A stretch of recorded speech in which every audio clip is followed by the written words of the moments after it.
I remember the first time he said it. We were playing chess, and I lost my queen by making an impulsive move. My father just smiled, shook his head and said, "Don't make noise when you step on it. Just wait for the moment, make the move and watch them fall." At the time, I thought it was about the game. Now I realize it was about life. He wasn't much for poetic advice, but he sure as hell was right. It's the kind of wisdom that seems to run deep only after you've let it slip through your fingers a few times. That thought had been gnawing at me for days now, as I sat nursing my third Jack Daniels at a dive bar called Larry's Hole in the Wall. The place was a haven for broken men like me, though I hadn't yet decided if I'd call myself that just yet. I'd been married to Lauren for 6 years, 5 of them good, or so I'd thought. The 6th? Well, let's just say that's when the cracks started to show. At first, it wasn't anything big. Little things piled up like dirty dishes in a sink no one felt like scrubbing. A phone turned face down on the kitchen counter. Late nights at work that seemed a little too frequent. And then the kicker, an unfamiliar cologne on her clothes. A subtle scent, but enough to make my gut churn like I'd swallowed a bag of rusty nails. For first, I'd been ignoring the signs, chalking it up to paranoia or some inner midlife crisis bullshit. But you know what they say about gut instincts? They're rarely wrong. I stared into the amber liquid swirling in my glass. The bartender, a wiry guy named Dennis with a face that looked like it lost a fistfight with life, slid another refill my way without asking. He didn't bother with small talk. He knew the look on my face. He'd seen it before. "Rough one," he muttered, almost sympathetically. "Something like that," I replied, my voice flat. Dennis nodded knowingly. They always think they're so clever. I didn't answer. Instead, I just stared at the condensation forming on my glass. Was I imagining it all? Was I just another idiot trying to find drama in the mundane? I wanted to believe that. God, I needed to believe that. But every time I looked at Lauren's face, her too bright smile, the way her eyes darted away when I asked about her day, it felt like she was already holding a deck of excuses, ready to deal them out if I called her bluff. I was halfway through my drink when the sound of heels clicking against the sticky floor pulled me out of my misery. I looked up to see Emily standing there, her rain-drenched coat clinging to her frame. Emily, my sister-in-law. Lauren's younger, sharper-tongued, and far less polished sister. She was 29, unmarried, and had always been something of a wild card in the family, a trait I found both endearing and infuriating. "Jesus, Matt," she said, shaking the rain off her coat before draping it over the back of a bar stool. "You look like hell." "Thanks, Emily," I muttered, taking another sip. "Really appreciate the ego boost." She raised an eyebrow, her sharp green eyes scanning me like I was a puzzle she was piecing together. "Want to tell me why you've been acting like a zombie lately? Or should I just guess?" I sighed, waving at Dennis to bring her a drink. "I'm fine." "Yeah, sure," she said sarcastically. "And I'm the Queen of England." I shot her a look. "I don't need the lecture." "What you need," she said, leaning in conspiratorially, "is to stop being so goddamn blind." That got my attention. I set my glass down, my fingers tightening around it. "What's that supposed to mean?" She gave me a long, pitying look, then leaned back in her chair, her voice dropping. "Matt, she's cheating on you." The words hit me like a freight train, and for a moment, I just stared at her, dumbfounded. "You don't know that," I finally managed to say, almost in a whisper. Emily's expression hardened. "I've seen the way she's been acting, Matt. You know it. Deep down, you've known it for long. And now I have proof." I laughed bitterly, though there was nothing funny about any of this. "Proof? What the hell does that even mean, Emily? Did you catch her in the act or something?" Emily didn't flinch. She just sat there, tapping her fingernail against the side of her glass. "Not exactly. But I've been keeping an eye on her." "Keeping an eye? What are you, the goddamn FBI?" I snapped, the words sharper than I intended. Her lips twisted into a half-smile, the kind that said, "I don't need to justify myself to you. Look, Matt, I don't want to see you get hurt any more than you already have." So yeah, I snooped a little. "You're welcome." I stared at her, torn between gratitude and irritation. "Okay. So? Spill it." Emily sighed, then leaned forward, her voice low and deliberate. It's a guy named Ryan Stone. They've been messaging for weeks. He's someone she knew from college, one of those old flames who crawls out of the woodwork to reconnect. She used air quotes around the last word, her disdain practically dripping from it. She's met up with him a few times. Lunches. Dinners. And yeah, I'm pretty damn sure it's gone further than that. My chest tightened. You're guessing. I'm not guessing, she said firmly. Remember last week when she told you she had that work seminar? She didn't come home until after midnight, right? I nodded, my stomach churning. She wasn't at a seminar, Matt. She was with him. They had dinner, then checked into the Hilton downtown. Together. For a moment, the room felt like it was tilting. I gripped the edge of the bar to steady myself, my pulse pounding in my ears. You're sure? Emily didn't blink. Positive. One of my friends works at the hotel. She saw them. Said they looked cozy as hell. I exhaled slowly, staring at the half-empty glass in front of me. The signs I'd been ignoring, the little inconsistencies, the nights I'd spent alone on the couch because she was too tired, it all snapped into focus, like pieces of a puzzle I didn't want to solve. I clenched my fists. That son of a bitch. Emily reached out and placed a hand on mine, her touch surprisingly gentle. Matt, listen to me. Don't do anything stupid, okay? Stupid. I laughed coldly. Define stupid. Because right now, driving to that bastard's house and rearranging his face sounds like a perfectly reasonable idea. Her grip tightened. You think that's going to fix anything? What you need is a plan. Be smart about this. If you blow up now, you'll just give her the upper hand. I wanted to argue, to tell her I didn't care about plans or logic or any of that. But deep down, I knew she was right. My father's advice echoed in my head. Take the shot, but don't let them see it coming. The ride home was a blur. By the time I pulled into the driveway, my mind was already racing with possibilities. Revenge wasn't just about making them pay, it was about doing it in a way they'd never recover from.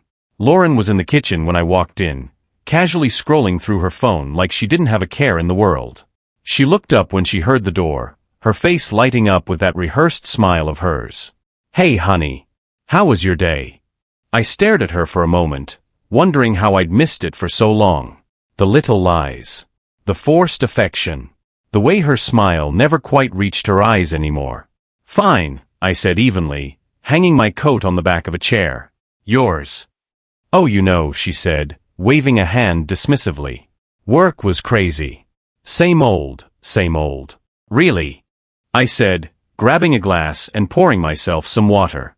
Anything interesting happen? Her eyes flickered for the briefest second, a tiny crack in the facade. Not really. Just meetings and emails. The usual grind. Strike one. I took a slow sip, watching her over the rim of my glass.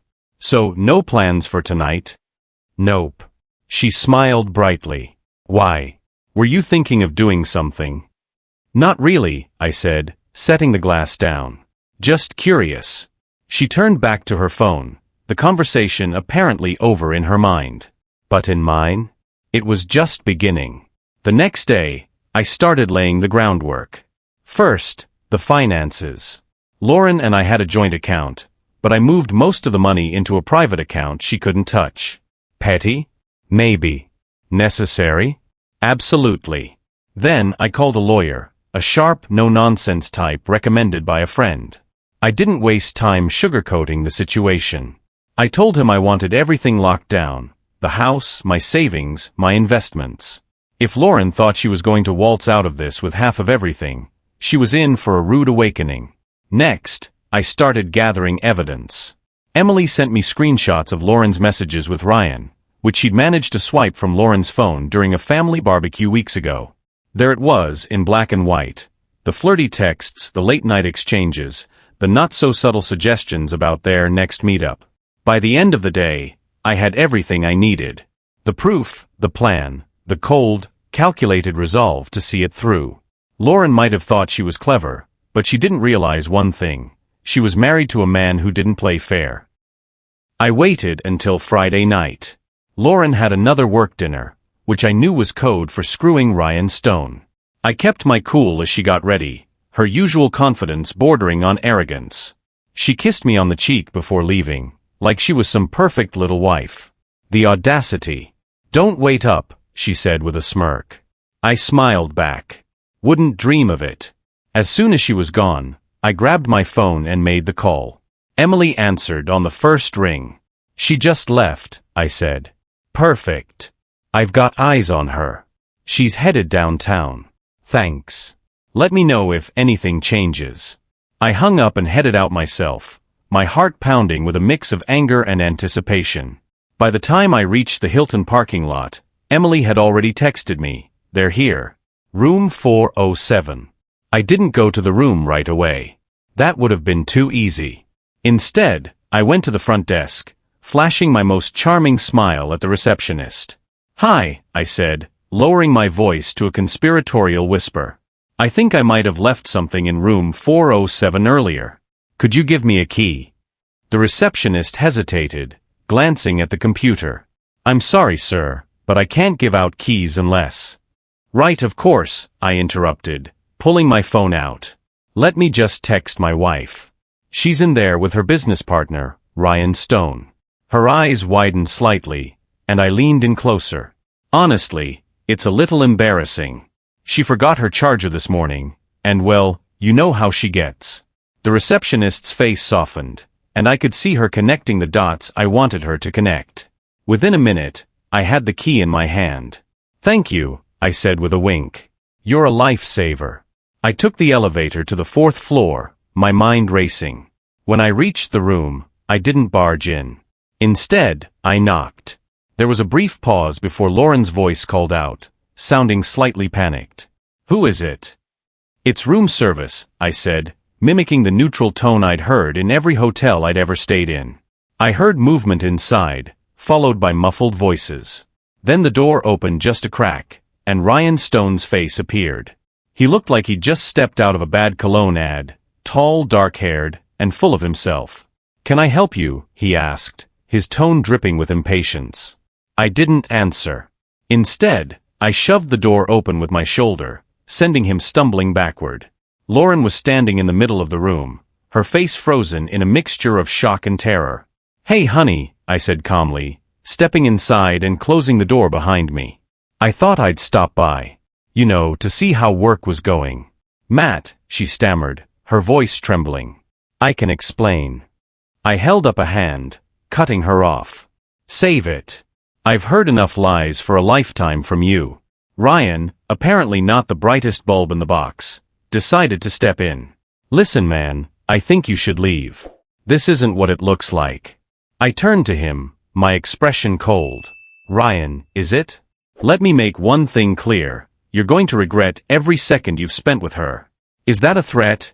he asked, puffing up his chest like he had any chance of intimidating me. "No," I said, my voice eerily calm. "It's a promise." I didn't hit him, yet. Instead, I stepped back, pulling out my phone. "Smile for the camera," I said, snapping a picture of the two of them. Lauren tried to cover her face, but it was too late. "This," I said, waving my phone at them, "is going straight to HR at her office." "Oh, and Ryan? I'm sure your wife will love to see it too." Ryan's face turned pale. "You wouldn't." "Try me," I said. "Now if I were you, I'd get out of here before I lose my temper." Ryan didn't need telling twice. He grabbed his jacket and bolted, leaving Lauren standing there, trembling. For a long moment, neither of us spoke. I could see the fear in Lauren's eyes, but I didn't feel an ounce of pity. "How long?" I asked finally, my voice low and steady. "Matt, How long?" She swallowed hard. "A few weeks." I laughed bitterly, shaking my head. "A few weeks. Right. And here I thought we were happy." "We were," she insisted, her voice breaking. "It didn't mean anything, I swear. It was just stupid."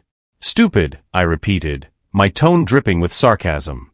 "That's the word you're going with? Not selfish or disgusting? Just stupid." "Please, Matt," she begged, tears streaming down her face. "I made a mistake, but we can fix this." "We can Fix this. I interrupted, my anger finally boiling over. You think I'm just going to forgive you? Pretend like this never happened. She fell silent, her sobs filling the room. I stared at her for a long moment, my jaw clenched. Here's what's going to happen, I said finally. You're going to pack your things and leave. You can go to your boyfriend's house, or a hotel, or the goddamn moon for all I care. But you're not staying in our house. Not another night. Matt, please. No, I said firmly, cutting her off. We're done. And trust me, Lauren, this is only the beginning of what I have planned for you. Lauren didn't move. She stood there in the middle of the room, her face streaked with tears, as if the sheer weight of reality hadn't fully settled in yet. But I wasn't going to let her stall. I had no intention of giving her time to spin another web of lies or crawl her way out of the corner she'd backed herself into. You heard me, I said, my tone icy. Get your things. Now. Matt, she whispered, her voice shaking, I made a mistake. But we can work through this. I love you. Please just, don't do this. I leaned against the doorframe, crossing my arms as I stared her down. Love. I scoffed. You call this love? Sneaking around with that idiot while I'm home, trusting you? I bet you were laughing at me every time you kissed me goodbye, weren't you? She opened her mouth to protest, but I didn't let her. No, I said sharply. Don't even try. Because I'll tell you something, Lauren, I'm not the fool you think I am. I've been one step ahead of you this entire time. Her expression faltered. What do you mean? I pulled my phone out and opened my photo gallery. Oh, I don't know. Maybe it's the screenshots of your messages. Or the picture of you two looking cozy at the Hilton. Lauren collapsed onto the bed, her hands trembling. You don't understand, she mumbled. I didn't mean for it to go this far. I laughed coldly, shaking my head. You didn't mean for it to go this far? That's your excuse? It's not like you tripped and fell into his bed, Lauren. You made a choice. Every text, every lunch, every lie, it was all a choice. And now you're going to live with the consequences. By the time we got back to the house, Lauren was a shell of her former self. She didn't even argue when I told her she had 24 hours to pack her things and leave. I watched her quietly as she moved through the house, pulling clothes out of the closet and stuffing them into a suitcase. But this was far from over. I wasn't just going to let her walk away and pretend like she hadn't blown our life to hell. No, this was only the start. I called my lawyer the next morning, making it clear that I wanted a divorce as quickly and as brutally as possible. I don't care about reconciliation, I said bluntly. I want everything locked down. The house, the accounts, hell, even the dog. She gets nothing. Understood, the lawyer said. And about the infidelity? Oh, don't worry, I said, my voice dripping with venom. I've got more than enough proof. That afternoon, I drove to Ryan Stone's office. I knew he worked as a sales manager for a mid-tier tech company, a job that probably paid well enough to fund his sleazy escapades. When I arrived, I parked in the visitor lot and waited until I saw him step outside for his usual coffee run. Hey Ryan, I called out, stepping out of my car. He turned, squinting at me, his expression shifting from confusion to alarm when he recognized me. What are you doing here? Oh, just thought we should have a little chat, I said, walking toward him. Man to man. He glanced around nervously. Look, Matt, I know this is... Save it, I snapped, cutting him off. You're a coward, Ryan. Hiding behind your phone and sneaking around like some high school kid. You think you're untouchable. I didn't mean to. Didn't mean to what? Sleep with my wife? Ruin my marriage? Don't insult me, Ryan. At least have the balls to admit what you've done.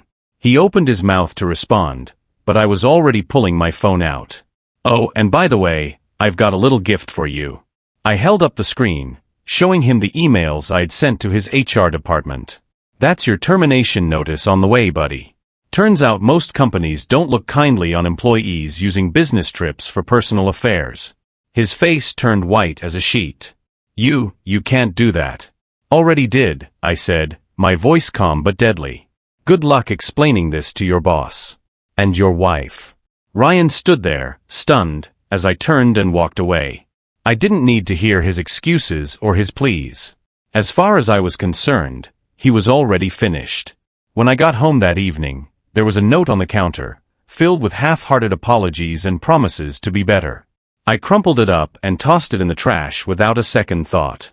That night, I lit a bonfire in the backyard. Everything she'd left behind, her clothes, her photos, the stupid little knickknacks she'd collected over the years, went straight into the flames. Watching it all burn was more satisfying than I'd expected. It wasn't just about getting rid of her things. It was about erasing her from my life. By the time the fire died down, I felt lighter. Not happy exactly, but free. And for the first time in weeks, I slept soundly. It was a week later when the last piece of the puzzle fell into place. Lauren hadn't contacted me since she'd left, which suited me just fine. My lawyer informed me she wasn't contesting the divorce, likely because she knew she didn't have a leg to stand on. As far as I was concerned, it was a done deal. But there was still one thing left unresolved: Ryan Stone. While Lauren had quietly disappeared, Ryan had been anything but subtle. Word had gotten back to me, thanks to Emily, who was apparently enjoying her role as my unofficial spy, that he was furious about the fallout. Losing his job was just the tip of the iceberg. His wife had filed for divorce and taken their kids to her sister's house across the state. And to make matters worse, the rumors about his extracurricular activities had spread through his social circle like wildfire. He was radioactive. No job, no family, no friends. Exactly as I'd planned. But I wasn't done with him yet. I showed up at his house on a quiet Thursday afternoon. It was the kind of suburban home that screamed perfect family life, or at least it had, before Ryan had torched it all. The lawn was overgrown, the blinds were drawn, and the air around the place felt heavy, like even the house itself was ashamed of its occupant. He opened the door after the second knock, his face a patchwork of bruises and regret. Jerry, my old cage fighter buddy, had made sure of that during their unfortunate encounter a few days earlier. "Matt," he said, his voice wary. "What do you want?" "To talk," I said simply, stepping inside without waiting for an invitation. He didn't protest, just shuffled back into the living room and slumped onto the couch. The place was a mess: empty beer bottles, fast food wrappers, and the unmistakable stench of someone who'd stopped caring. I sat across from him, leaning forward so he couldn't escape my gaze. "How's the single life treating you, Ryan?" He didn't answer, just stared at the floor. "Not great, huh?" I continued. "I can't imagine it's easy, losing everything. Your wife, your kids, your job. Must be tough." "What do you want?" he muttered, his voice barely audible. "What do I want?" I repeated, my tone sharp enough to make him flinch. I wanted my wife not to cheat on me. I wanted my marriage to not be a joke. But you took that from me. So now, I'm taking from you. He looked up, his swollen eyes filled with a mix of anger and fear. "You've already ruined my life.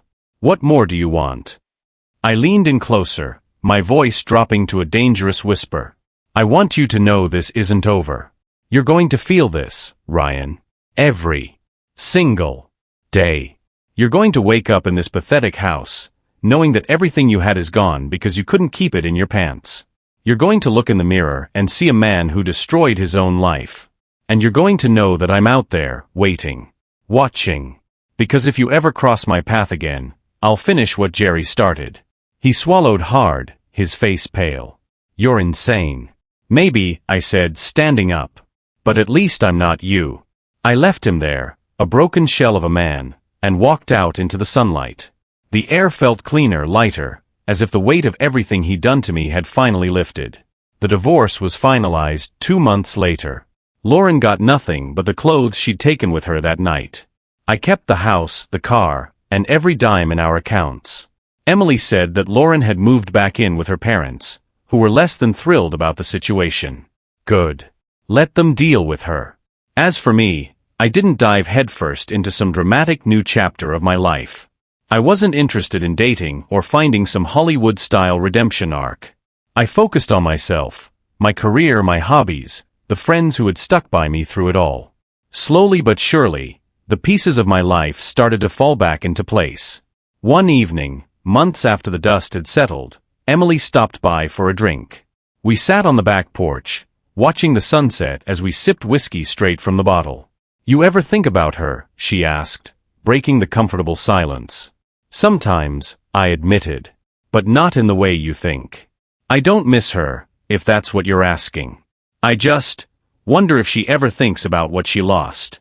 Emily smirked. "Trust me, she does. I talked to her last week." I raised an eyebrow. "And?" "She's miserable," Emily said, her tone casual but satisfied. "Said she made the biggest mistake of her life. Wants you to forgive her." I laughed, shaking my head. "Not in this lifetime." Emily raised her glass. "To new beginnings, then." "To new beginnings," I agreed, clinking my glass against hers. As the sun dipped below the horizon, I realized something. I didn't feel angry anymore.